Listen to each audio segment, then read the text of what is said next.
Good evening, everyone. So I am here tonight. Um, Hopefully, I won't have any technical glitches like I did last night. I am going to actually just pick up where I left off last night on that video. Uh, it's a shame because I actually went through my entire presentation and everything looked fine on my end, but apparently the video stopped about 9 or 10 minutes in. But anyways, I'm gonna go back at it today, and I welcome all of you who are on, and welcome anybody who watches it later on. So I'm just gonna give a brief little. I'm just gonna get right into it because I have quite a bit to cover. But I'm gonna give a quick synopsis of what I covered last night, and just kind of flow into the rest of what I had. All right. So basically, like I said last night, this liver grew out of my own personal intention to kind of to heal, for my own healing process. This is part of practicing what I preach. This is actually what I am doing right now is very much a part of what I'm going to be sharing with you guys about how I go about being resilient in my life. And it pretty much just came from thinking about, what is it that I have always done every time that life, knocks me down, or I go through something that is unfortunate. What have I always done to pick myself up? And in thinking about it, the same thought process kept coming up over and over again. I've kept, sometimes unconsciously, but now very consciously, doing the same exact thing, the same exact pattern, and it's become kind of like my own personal little formula that I feel just absolutely works. And I find it to be a very holistic approach to healing, because I'm not saying avoid and and put patches over your pain. I'm saying let's confront the pain, let's accept the pain, but here's how we can go about it in a healthy way so that we can open ourselves up to the better and greater opportunities that are always on the other side of bad circumstances, or of I am a true believer that everything that happens to us, every unfortunate situation, brings with it an equal opportunity for greatness, and for good things to happen to us if we only allow that window to open. And that's kind of where the secret is, because we tend to just, it's very easy to get stuck in that space of woe is me, I'm the victim, why me, and kind of keep dragging those feelings that keep us stuck and in a place where we don't move forward. And I really think that even if you have a tendency to be that type of person, you can train yourself to think a different way. You can train yourself, because trust me, there is right now, after experiencing a miscarriage, which has been very painful for me, the last thing there's this part of me that really doesn't feel like doing this right now, right? Like talking about it. There's a part of me that doesn't want to do that. But here's the thing. I took the time to be alone with myself, with my thoughts. I answered no phone calls. I answered no texts. I just kind of had my moment and my days to myself, because that's necessary. But now I've reached that point in my own little process where this is part of the healing, and I want to share what that is with you guys. So in thinking about what have been those times in my life that have been difficult for me, that where I have had to put this formula, I'm calling it a formula because I can't think of another word, that I've used it, that I've put it in play. And I came up with about five. There's been five circumstances, life events that have been turning points or that have really affected my life. And I think last night I got to the first one, which was my dad's suicide when I was 16 years old. That was like the really first major, big, impactful thing that happened to me in my life. The second one was the cancellation of my first engagement. So I was going to marry my high school sweetheart, and that just didn't happen. And at the time, it was devastating because we dated for years. He was my first love, and so it was devastating. And I went through that. I didn't come out of my bed for days or maybe weeks.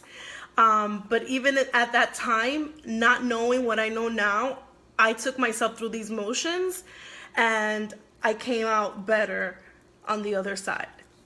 The third circumstance or thing that happened was in 2008 when my husband and I lost our jobs on the same exact day. That was a huge hit for me and for us as a family, because can you imagine? Being laid off is not an easy thing. Imagine if both you and your partner, your husband, experienced that on the same exact day, working in the same exact industry at a time when everything was going downhill. It was 2008, it was the economic crash, and it was just bad. Our industry, which was the television industry, was doing terribly. Nobody was hiring. So it wasn't even like we had choices or really a lot of opportunity available. So it was a time where I was forced to rediscover a lot of things. And I always say it was the best of times and it was the worst of times, because it was a big blow, but it was also really good for a lot of other things. And the fourth thing was a depression that I went through in about 2010, 2011. And that was a result of not having gone through these motions with my dad's suicide. So I think I shared last night that when my dad committed suicide, I was 16 years old. I was the eldest of 4 children. And it was obviously a horrible situation, and my mom was completely emotionally just broken. And so I took on this attitude of I'm in charge. Nobody told me I had to be. It was never really expected. It was just kind of that's kind of how I'm built and how I am. And because I was the oldest and I'm the only girl, I had 3 younger brothers, I took on this, I'm going to be the leader here. And so I didn't grieve my dad's death. I didn't face a lot of things that I should have at that moment. And I kept putting just bandages and bandages over that whole very emotional situation. Also having come from having a complicated relationship with my father. So what happened was, because I didn't heal and grieve my father's death, eventually that caught up with me, and I found myself in 2010 just immersed in a very deep depression that I couldn't even believe. It actually took me some time to accept the fact that I was, because I'm not what you would call a depressed person. I thought that depression was a choice. I have a completely different perspective and understanding and compassion for people who have depression now, because it's definitely something I didn't choose. It's definitely something that I would never say that I have the characteristics or am prone to, because I'm a very positive person. I'm an optimist.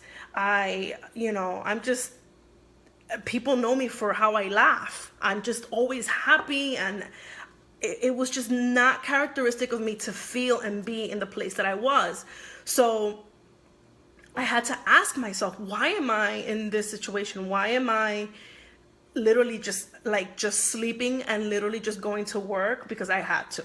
Sleeping, and I didn't want to do anything, and I became very cynical, and it's so not me. So I had to question myself, and after a lot of self-analysis and just getting real with myself and really just getting sick of being where I was at that moment, I had to come to terms with the fact that I was in fact depressed.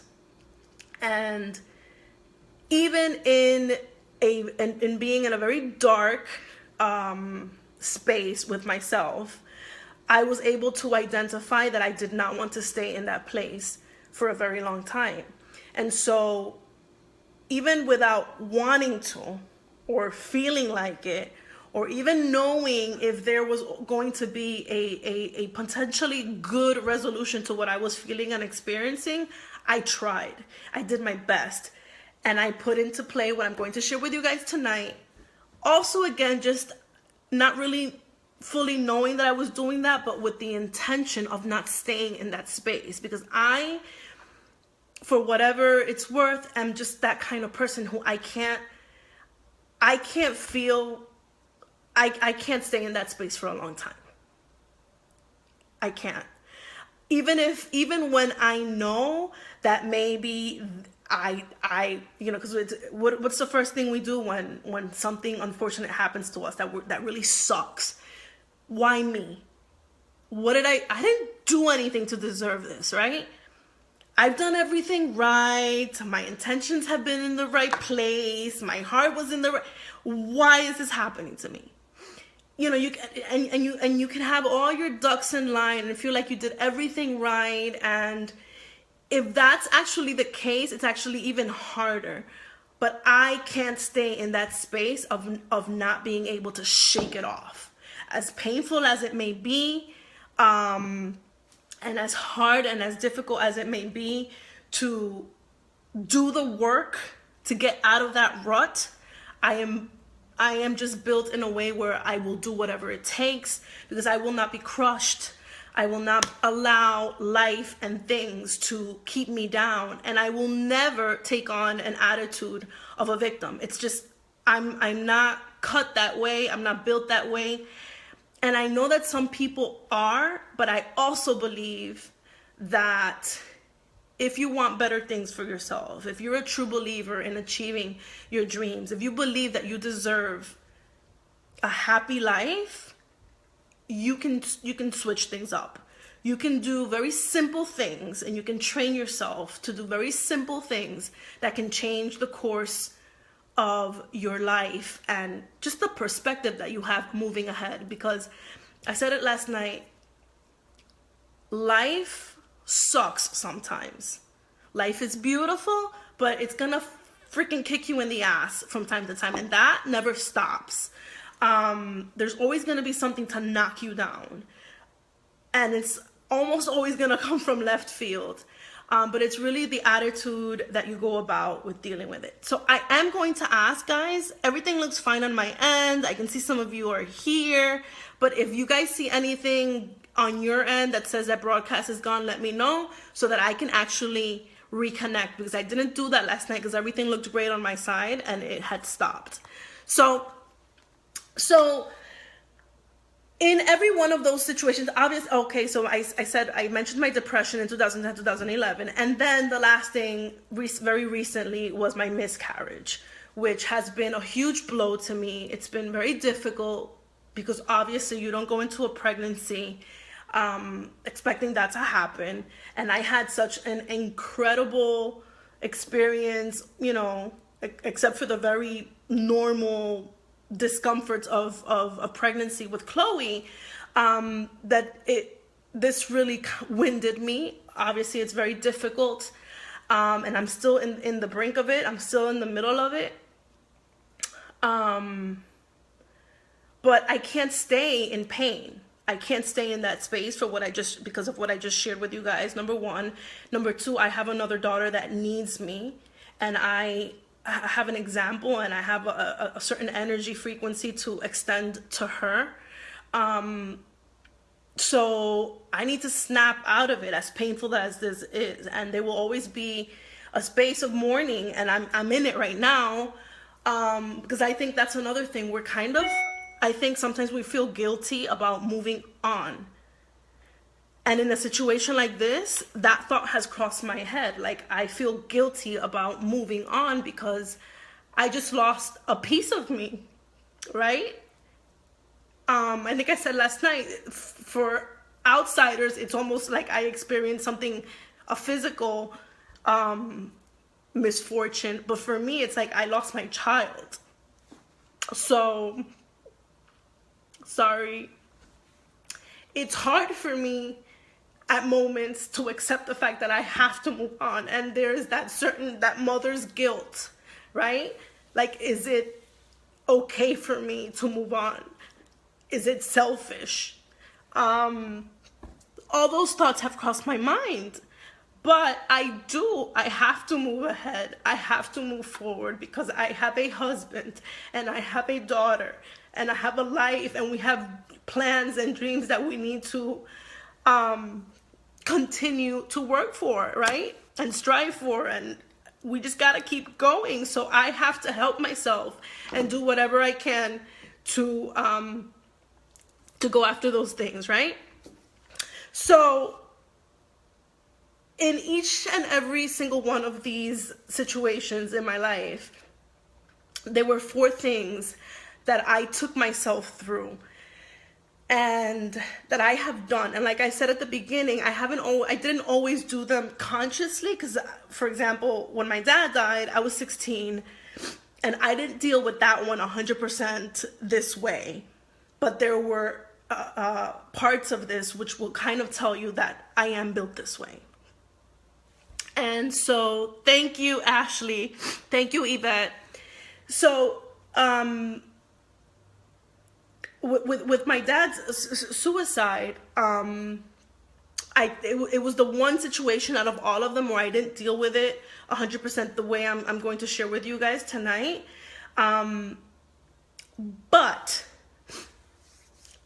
I actually learned something back then that stayed with me forever. And I'm going to share that with you guys tonight. So the first thing that you need to do in your process towards resilience, which is about bouncing back stronger, right? And going back to that space where you can just be open for life to move on and be open to manifest the things that you want to do. The first step is acceptance. You have to accept what has happened to you.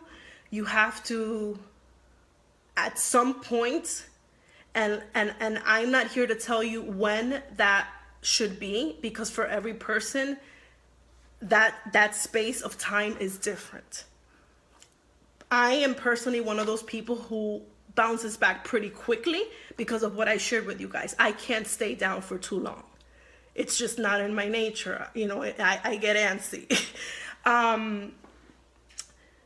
But for whatever time it is for you, at some point you have to break that pattern of victimhood, of asking why you, of asking why did this happen to you, of questioning so much why, and just switch that to, you know what, it happened. This sucks, but it happened. What can I do now? That little shift alone is a huge shift in energy that'll help you start moving forward. Okay? There's a different energy to why me? Oh my God, you know, why did this happen? This sucks balls. I'm so unfortunate. Like, why am I so unlucky? To, you know what, this should happen. I'm moving ahead. This sucks. I don't know why this happened. I will understand later on. For me, that's a huge thing that I always say. I don't get this right now. I know I will get it later on. And I always do. If I don't see the lesson immediately, if I don't see the gain right away, I know and trust that at some point down the line, and for me, that point down the line at times been years later, I have gotten the lesson and I realize why that thing happened to me. And sometimes maybe one day something will happen and I'll never understand why. You know, life is a bit complex at times in that sense. We don't always need to understand everything. But the attitude that you take on when things happen makes a huge difference to how you move forward, right? So acceptance is big. Number 2 is personal responsibility. So when you accept things, you are removing the weight from outside sources and influences, right? And you are moving into that space of, what can I do? How can I take personal responsibility in my life for this situation and make it better? How can I put in my 2 cents and change this and shift this and open up a window of opportunity to make this better for me? And so right there, again, an even wider gap of energy is opened up for us to manifest and kind of open the gates for something better to come in. Because I'm very much into metaphysics, and there's the law of the vacuum, and the universe never, ever, and I get emotional thinking about it because I really believe that the universe never takes anything away without filling up that void with something else. In fact, sometimes for some things to come in, something has to be removed, and that's sometimes the lesson. So acceptance, and then number 2, personal responsibility, is a huge mind shift in moving ahead and opening things up and putting yourself in the space for things to start changing for the better. And then the third lesson, or the third step in my little personal formula, is engagement. And this one, again, I've done it looking back, some unconsciously, but I really learned it a couple of years ago with my depression. Like I said, I was very depressed. I was immersed in a dark space that I tell you guys I never want to be in ever again. And I had a mentor back then who I thankfully paid attention to. And she said, I will never forget her words when she said, clarity comes from engagement. You need to engage your body in something in order to take your mind away from it. It's almost like you're distracting your mind from the things that keep you down, and you're engaging it and your body in something that is going to start again shifting the energy. I totally, that stayed with me at that moment, and I paid attention. And at that time, I was not, I didn't work out.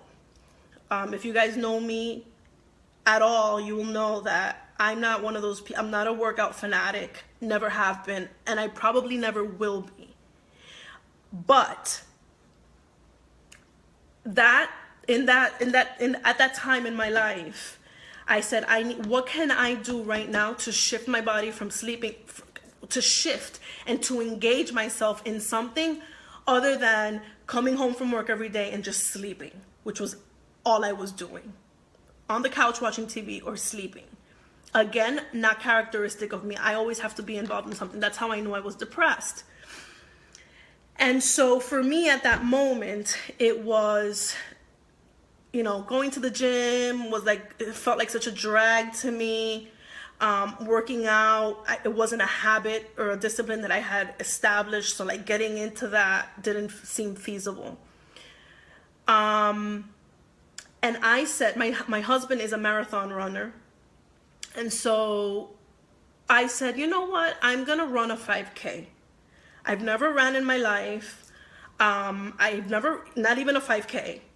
But I'm going to train myself to run a 5K, and hopefully that will be a way to engage my body. Because even though I've never been a runner and I never was into working out, I actually enjoyed running. And when I used to go to the gym on and off throughout my life, I would always just get on a treadmill and run because I like running. So I downloaded an app on my phone that was one of those free 5K trainers. And every single day, and it starts with like 5 minutes, and then you increase to 8 minutes every single day until you get to a full 5K run. And I downloaded that app, and every day I would get home from work, and instead of going to bed, I would change and I'd go out running. And every single day, and I made a commitment to myself that I was going to train myself to be able to run the 5K and actually go and officially sign up for one and do it. That was my way of engaging. It was an experiment of sorts, but I made a firm commitment because I knew already that I needed to do something to break out of that space that I was in. And what happened was absolutely life-altering, because every single day I felt a little better, because you can't run and be like and feel sorry for yourself. You can't go out and run every day and be upset. Like, it takes a certain energy to go out there every day and run. And so the act of preparing myself and going and actually pushing my body to run, even though I didn't want to, shifted my energy. And it did. It's called kinetics, and it's the science of movement. And getting into that motion every single day started changing things for me. It started changing my mindset. It started changing how I felt. It started shifting my mind away from everything that I felt terrible about, and shifting my mind into that space of power, of personal responsibility, of I'm gonna do this. And just the energy of that alone started shifting things. And I'll never forget that one day I got home from work and it was pouring. And I had every excuse in the book to not go running that day, because it was raining. I didn't like running.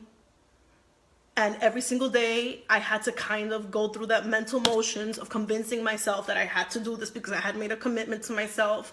But that day I had every excuse. It was pouring.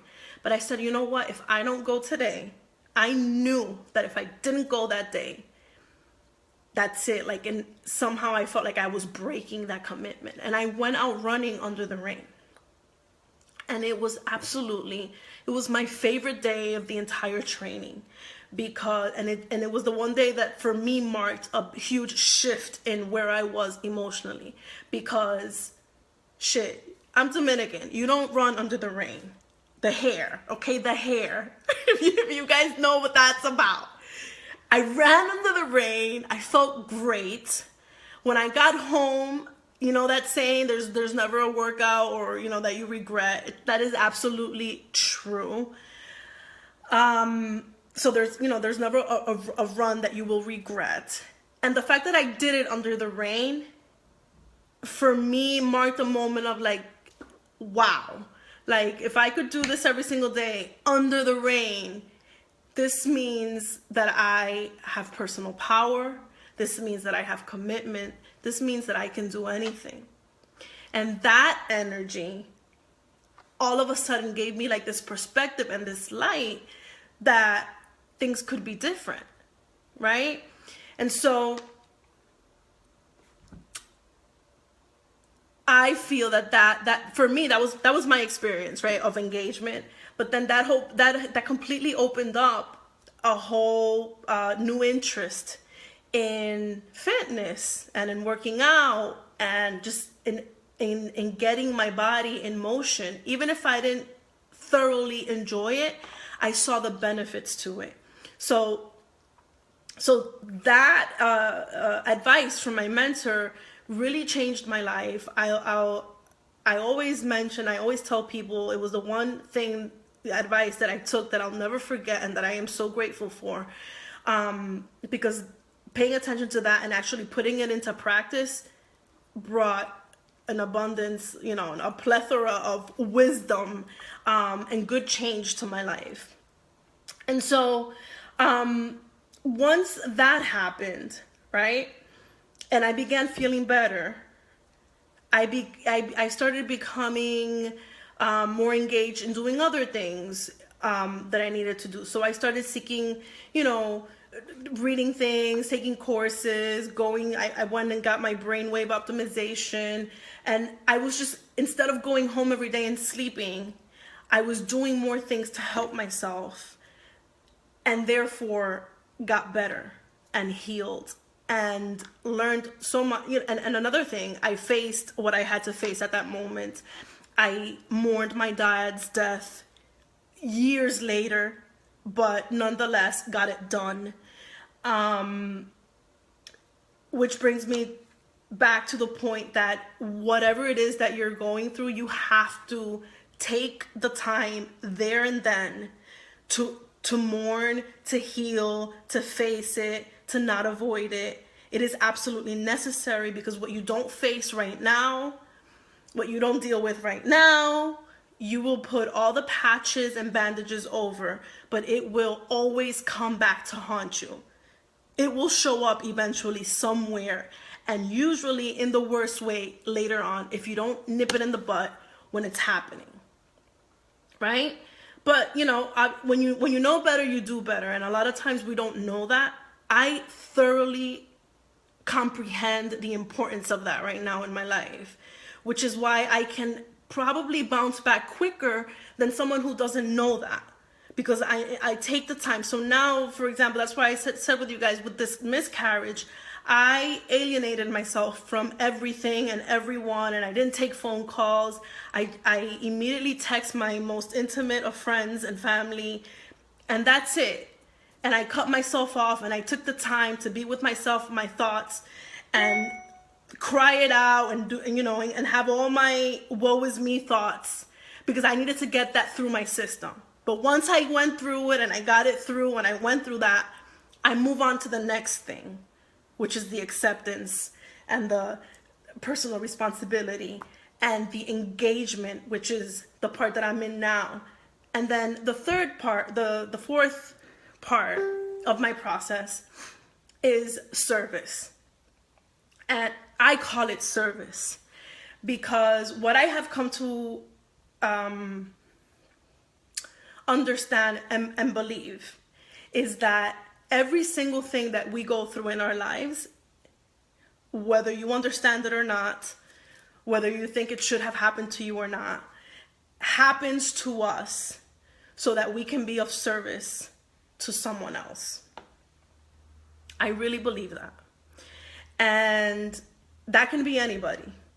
And everybody's journey is different, and everybody's circle of influence is different. For some people, the circle of influence in family is much more bigger than, or important than the circle of influence of friends. For some people, the circle of influence is much more bigger and important than the family one. For some people, it's public circle of influence. For others, it's their church or their community, whatever it is that is your circle of influence in your life. Your struggle, your story, the shit that happens to you is meant to be of service and of benefit to people in that circle. And so it is necessary, and I say that like that, it's necessary for us to get to that space where we are able to speak about what we're going through, what we have gone through in our struggles, because it will help someone else know that they're not alone. It will help them feel validated, because there's nothing new under the sun. Everything that we go through, someone else has gone through or will go through eventually. And the secret of human connection and connectedness and purpose in life is that we share our stories, our struggles, our pains with each other, because that's how we get through, right? So I thoroughly and deeply believe that we need to get to that space where we are able to talk about it. Because through talking about it, we can help so many other people. Now, that comes very easy to me now, but I will share you guys where I learned that. When my dad died, my mom put us through therapy. And remember I told you guys I took on an attitude of where I wasn't mourning. I just put on this shield of toughness, and this isn't gonna break me, and I'm totally okay with this at 16. And I was going to therapy sessions and I wasn't talking. I didn't want to talk about it. There was nothing to be emotional about. This happened, and that was that. And clearly I had my issues because my mom said that I would, I don't remember, but my mom said that I would at night just be very, like she would hear me like I was crying at night in my sleep. I don't remember any of this, but I would wake up it was something that I never did, was wake up and eat at night. But during that time, I began doing that. So clearly I was doing things to deal with my feelings, but when it came to talking about it, I wasn't doing it. And I was just holding it in, and doing what is so often taught to us in my culture, which is you tuck that shit under the mattress, right? Obviously, my mom wasn't encouraging that because she sent us to therapy so we can let the shit out. But culturally, we are taught, especially women in my culture, are taught to tuck shit under the mattress. You go through things, calladita, you shut your mouth and you don't say anything, and you just pull it through like a tough one, and you don't say shit, right? And I'm not saying that I was taught that my mom was not like that with me, but culturally, that's how it is. And it's almost like by default I took on that attitude. I don't know if that shit is in our DNA or what, because obviously, like I said, my mom put us in therapy so that we could wash this shit out, but I wasn't having it at that time. And I will never forget that the therapist said to me one day, he was very nice, very, very nice man with a lot of patience. And he said to me one day, until you can take as long as you want to face this and talk about your feelings, but until you are able to talk about this without having a breakdown, and I think that's what I was mostly afraid of at that time, is that I didn't want to talk about it because I didn't want to cry, I didn't want to break down, right? So I was just not talking about it. And so he said to me, until you are able to talk about this without breaking down, you will not heal. And you will carry this with you forever. And I just heard him out. Remember, guys, I'm 16 years old at this point. And I'm hearing the guy out. But I remember going home that night and thinking about that. And feeling how I was feeling, because the feelings were there. And I remember thinking in my head, I don't want to feel like this for the rest of my life. Like I'm 16 years old. Can you imagine if I spend the rest of my life feeling what I'm feeling right now? I felt a lot of, it was heavy. I lost my dad to suicide. I never had a moment to express to him the things I wanted to say. So, which makes it even harder, right? So I made a decision that night that I was going to talk about it, and that until I was able to talk about it freely to anybody at any time, I was just going to keep talking about it. And so the very next session that I went with my therapist, I shared away. I shared everything that I felt. I shared all my frustrations. with him at that moment, right? But I didn't do that with family. I didn't do that with people that were close to me.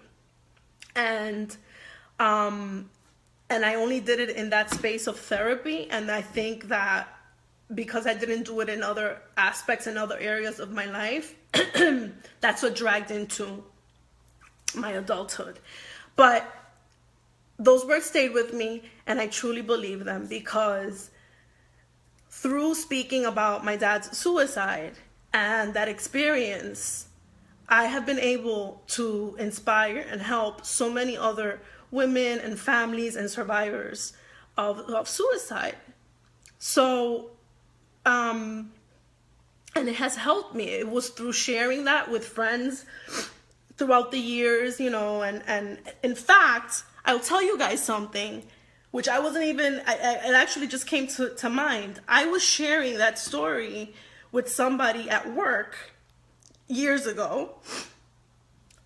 It was a friend of mine. She and I were in an office, and we were talking, and my current husband was in another office next to us, and we had been working in the same department for like a year, and just knew each other through, like, I knew he worked in my department and he knew I worked in the department, but it was just like, hi, that's it. We weren't, and I was talking about that, and he overheard in his office, and the story made him get up from his office, come into the room, and look at me. And he came and introduced himself, and he said, listen, I couldn't help overhearing your story, and I'm so touched by it. And I was like, I was like, oh, okay, well, and we introduced each other, and he asked me questions, and that was the moment that my husband and I, of the man I am married to right now, that's how we connected.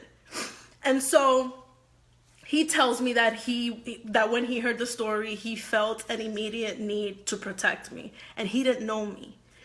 And hence how that began. So you see, oh my God, I just had an aha moment. I hadn't even realized that, but it's true. That's how we connected. And so, guys, so those are the four things that I do. And I really think they have worked for me, throughout my life. And it's almost like I have it down to like a T, like how do I work myself towards resilience? This is what I do. I accept the situation. I take personal responsibility. I find a way of engaging myself in something, myself and my body in something that takes my mind away from the pain and the struggle and the circumstance that was weighing me down. And I get myself to a point where I utilize the circumstance and the situation to help someone else. And it really is as simple as just sharing your story.